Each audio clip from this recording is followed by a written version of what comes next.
Despite the decision in Julian's favour in January the 4th of this year, he remains confined and tortured here at HMP Belmarsh.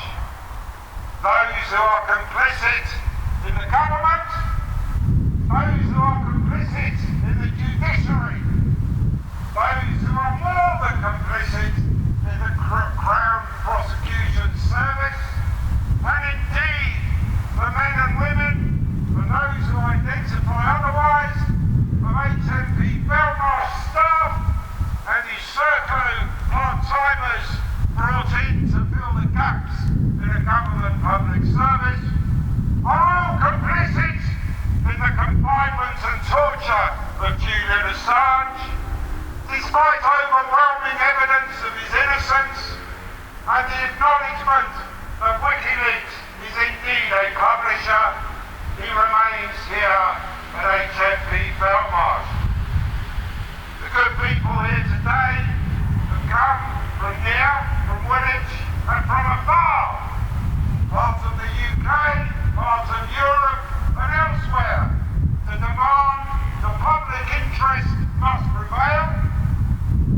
Julian Assange must be released at the High Court's hearing in October the 27th and 28th, and those who have any interest in English law and the freedom of the press will be there at the High Court in October to support Julian Assange, and those people, the good members of the public who have maintained Julian's innocence and the freedom of speech and freedom of the press in the UK, are here to demand his freedom. The legal system has failed Julian Assange.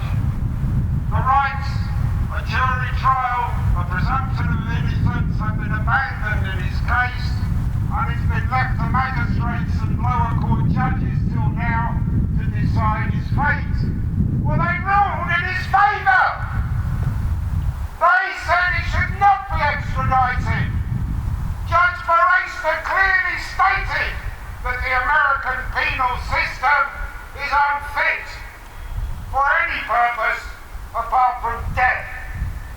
175 years is a living death sentence, and HMP Belmarsh is complicit in this sentence being carried out without trial, without proper legal representation, and the denial of Julian Assange's human and legal rights as a journalist and publisher, a guest of the UK, an Australian citizen abandoned by the High Commissioner George Brandis.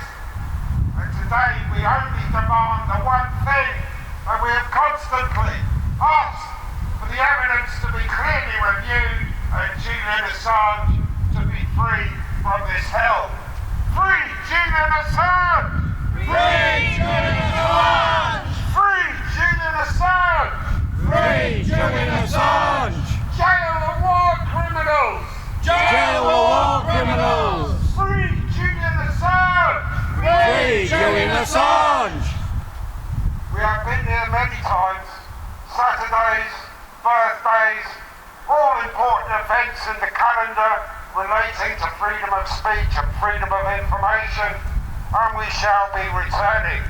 And in October, where the High Court will be surrounded by the good people protesting his innocence, we demand justice for Julian Assange, and we demand an end to torture in the UK soil and at Her Majesty's name.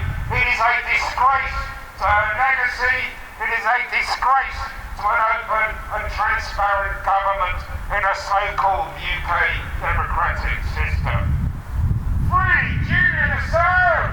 Free Julian Assange! There's only one decision! No extradition! There's only one decision! No extradition! We want to jail the war criminals!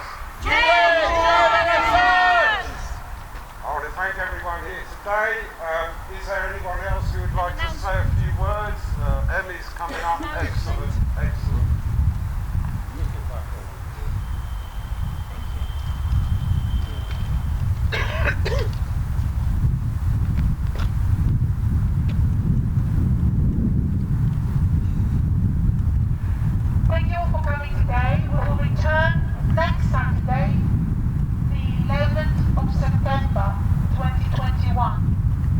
That will be 20 years since the tragedy of 9/11, when thousands of innocent people lost their lives in an act of violence.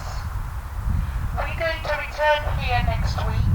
We're going to keep a minute silence to honor the dead, innocent people like us, who lost their lives for no reason and no fault of their own. But we will also remember that that act of violence created the most horrible retaliation from the military-industrial complex in America and elsewhere, with what became as the war on terror. This war on terror created the death and destruction of thousands and thousands of people.